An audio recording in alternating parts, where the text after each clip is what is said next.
উত্তর বিধানসভা হয়ে মাথাভাঙা বিধানসভা হয়ে আমরা আবার কুচবিহার রাসমেলা এসে আমাদের এই যে যাত্রা, এই যাত্রাকে আজকের মতন আমরা সম্পূর্ণ করব।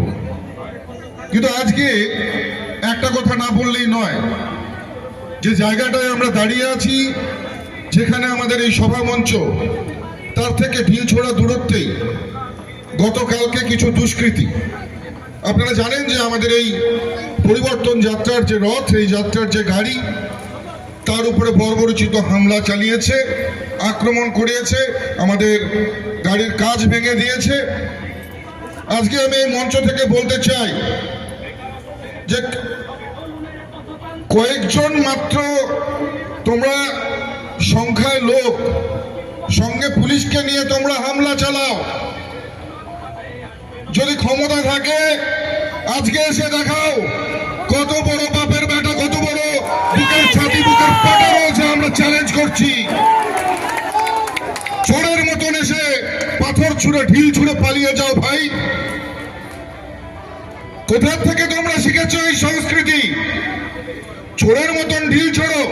যদি বীর পুরুষের মতন যুদ্ধ করতে চাও, ময়দানে এসো, খেলা দেখিয়ে দেবো। একটা হিসাব কয়েক ঘন্টায় মিটিয়ে নেবে। আমরা বারবার বলেছি, আমরা ডিস্ট্রাকটিভ রাজনীতিতে বিশ্বাসী নয়, আমরা কনস্ট্রাকটিভ রাজনীতিতে বিশ্বাসী। আমরা এই পশ্চিমবঙ্গকে নতুন করে করতে চাই। পশ্চিমবঙ্গের যে অপসংস্কৃতি, এর পরিবর্তন চাই।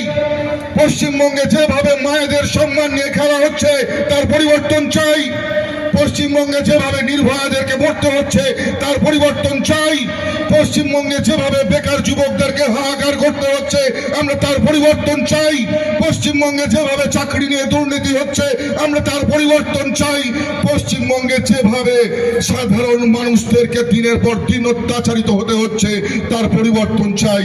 পশ্চিমবঙ্গে যেভাবে এই পুলিশ, এই সরকারি কর্মচারী যারা দাঁড়িয়ে আছে, যারা ডিএ পাচ্ছে না সম্পূর্ণভাবে, তার পরিবর্তন চাই। সম্পূর্ণ ডিএটা আমরা আপনাদেরকে দিতে চাই। এই পরিবর্তন আমরা বাংলায় চাই। এই পরিবর্তনের জন্য আজকে আমরা এখানে দাঁড়িয়ে আছি, সমবেত হয়েছি। আমরা অপসংস্কৃতি চাই না, আমরা বাংলার গরিমাকে ফিরিয়ে আনতে চাই।